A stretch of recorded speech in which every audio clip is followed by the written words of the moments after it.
প্রিয় বন্ধুরা, যে যেখান থেকে আমাকে দেখছেন সবাইকে প্রীতি ও শুভেচ্ছা জানিয়ে আজকের লাইভ শুরু করছি এবং ভবিষ্যতে যে যেখান থেকে আমাকে দেখবেন তাদের সবাইকে প্রীতি এবং শুভেচ্ছা জানাচ্ছি। আজকে অত্যন্ত দুঃখজনক একটা ব্যাপার নিয়ে আলোচনা করব। বাংলাদেশের ধর্মীয় উন্মাদনা, ধর্মান্ধ গোষ্ঠী, আমরা এদেরকে বাঁচানোর জন্যই কিন্তু এই লড়াইটা করতেছি। এদেশে কিছু মোল্লা, মুন্সি, পীর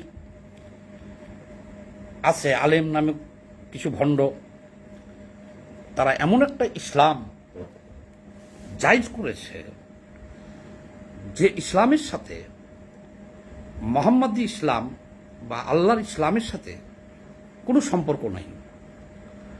আপনি স্ত্রী সহবাস করলে আপনার কি দোয়া পাঠ করতে হবে, সহবাসরত অবস্থায় কোন দোয়া পাঠ করবেন, শেষ হইলে কোন দোয়া পাঠ করবেন, চুল কাটার সময় কোন দোয়া পাঠ করবেন, এবং তাদের কথা হলো জীবনের প্রত্যেকটা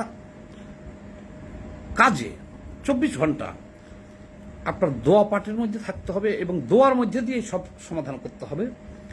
আপনার ডাক্তারের কাছে যাওয়ারও কোনো প্রয়োজন নাই। দোয়ার মাঝখান দিয়েই আপনার সব সমস্যার সমাধান আসবে। এরকম একটা ন্যাক্কারজনক ঘটনা দেখেন। এই যে প্রচণ্ড গরম গেল, আমরা দেখেছি এই গরম, এরকম গরম বিগত 50 বছরেও নাকি পরে নাই, শুনেছি এরকম তাপদাহ। তো যাই হোক, দেশের সব মানুষ অতিষ্ঠ। একটা হাঁসের খামার, দেশে তো অনেক হাজার হাজার হাঁসের খামার আছে, এরকম ঘটনা খুব একটা ঘটে নাই। একটা হাঁসের খামারের,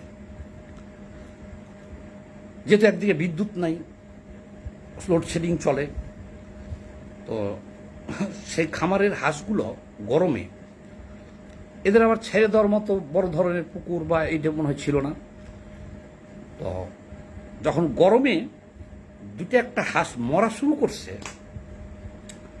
তখন তারা করলো কি, এলাকার ইমামের কাছ থেকে পানি পড়া নিয়ে আসলো, নিয়ে এসে পানি ছিটাতে থাকলো। পানি পড়া দিচ্ছে, পানি এনে ছিটাচ্ছে, আর কি করছে, আজান শোনাচ্ছে হাঁসকে। ভিডিও দেখেন, আজান শোনাইতেছে হাঁসকে, এটা হুজুরের পরামর্শে আজান দিচ্ছে, মুয়াজ্জিন ডেকে আজান দেওয়াচ্ছে। এই করতে করতে ওই খামারের সবগুলো হাঁস মরে গেল। কিন্তু দেখেন, যদি তারা পশু চিকিৎসকের শরণাপন্ন হইতো ওই বেচারা, তাহলে কিন্তু তার এত বড় সর্বনাশ হইত না। কারণ এদেশে আরো যে হাজার হাজার হাঁসের ফার্ম আছে, এরকম দুর্ঘটনার কথা কিন্তু আমরা শুনি নাই। কিন্তু সবচেয়ে আশ্চর্যের বিষয় এখন যে বাংলাদেশের এই যে ধর্মীয় উন্মাদনা, এদেরকে আপনি মানুষ তো আমরা বানাইতে পারি নাই, জাতি হিসেবে এদেরকে মানুষ বানাইতে পারি নাই, এদেরকে শিক্ষিত করা যায় নাই, এরা হয়তো লেখাপড়া করার সুযোগ পায় নাই। বাংলাদেশের যে ধর্মীয় উন্মাদনা, যে ধর্মান্ধ গোষ্ঠীটা আছে, ভয়ঙ্কর ব্যাপার। আপনারা জানেনও না অনেকে, যে বাংলাদেশের গ্রামে গঞ্জে এলাকায় সবখানে আফগানিস্তানের চাইতো ভয়াবহ ধর্মীয় উন্মাদনা, আইন কানুন, বিধিবিধান প্রচলন আছে, কিন্তু এগুলো কিন্তু ধর্মের সাথে কোনো সম্পর্ক নাই। এই যে আপনার হাঁসের খামারে হাঁস অসুস্থ হয়ে মারা যেতেছে, আপনি মুয়াজ্জিন ডেকে আজান দেওয়াইতেছেন, ইমামের পরামর্শে পানি পড়া দিতেছেন, এদেরকে কি আপনি মানুষ বলতে পারেন? এরকম হৃদয় বিদারক ঘটনা আমি আপনাদেরকে একটা দেখাই। দেখেন, শুধু হাঁস না তো, আপনি আশ্চর্য হয়ে যাবেন, খোদ ঢাকা শহরেও বিনা চিকিৎসায় মানুষ মারা গেছে। আমার জানাশোনা আত্মীয়র ভিতরেও ৮০ পীরের মুরিদের কাছ থেকে মেয়ে অসুস্থ হয়ে পড়ছে, ডায়রিয়া, গেছে ৮০ পানি পড়া আনতে। হুজুরের নির্দেশ নাই চিকিৎসা করার, ফোন করে বলছে পানি পড়া নিয়ে আস্তে আস্তে মেয়ে মরে গেছে ডায়রিয়াতে। কি বুঝলেন? আর এই তো হাঁস।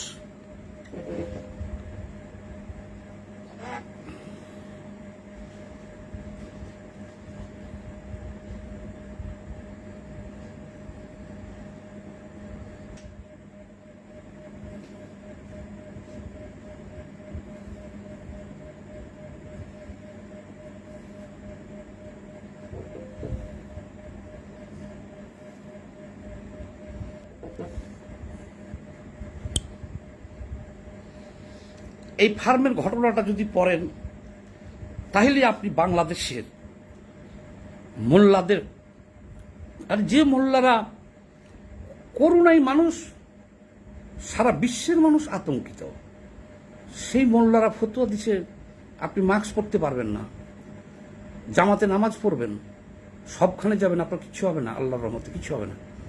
এটাও মানুষ বিশ্বাস করছে। আরে তো হাঁস,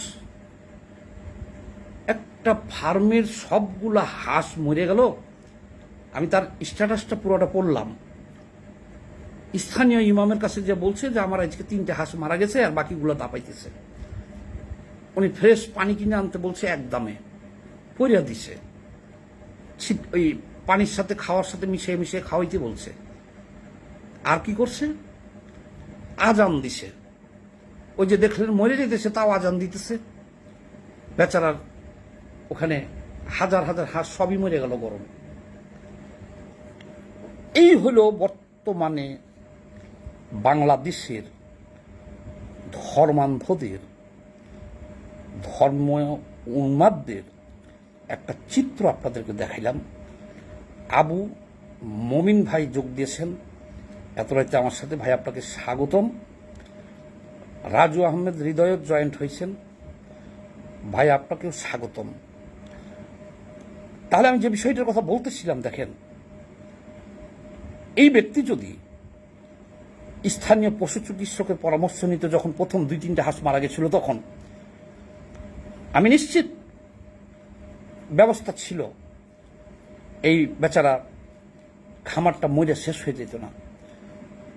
কিন্তু যে ধর্মান্ধ ইমামের পরামর্শে পানি পড়া দিছে আর আজান দিছে, এখন কিন্তু তাকে কিছু বলার নাই, কিছু বলতে পারবে না। কেন? ও এখন ফতোয়া রেডি করে রাখছে আগেই। হায়াত মত হইল আল্লাহর হাতে। আল্লাহ যদি না চাইতো তাহলে কি এটা মরতো? তাহলে বাংলাদেশের এই ধর্ম ব্যবসায়ীদের হাত থেকে এদেশের সাধারণ মানুষগুলোকে বাঁচানোর জন্য যারা সচেতন আছেন, এদের লড়াই করাটা অত্যন্ত জরুরি হয়ে পড়ছে। বাংলাদেশ কিন্তু এখন যারা সেকুলার মানুষ, জ্ঞানীগুণী শিক্ষিত লোক, এদের সংখ্যা কিন্তু দিন দিন কমে আসতেছে এবং ধর্মীয় উন্মাদদের সংখ্যা দিন দিন বৃদ্ধি পাচ্ছে। আপনারা দেখছেন যে ঢাকা বিশ্ববিদ্যালয় পর্যন্ত কি পরিমাণ বোরখা পরিহিত ছাত্র আর পাঞ্জাবি টুপি পরা ছাত্র দেখা যাইতেছে। এটা একটা দেশের জন্য কিন্তু শুভ না। একটা দেশের জন্য যে কতটুকু মারাত্মক ক্ষতিকর, এই সামান্য একটা ভিডিওতে আপনাদেরকে আমি দেখাইলাম। সবাই ভালো থাকেন, ধন্যবাদ।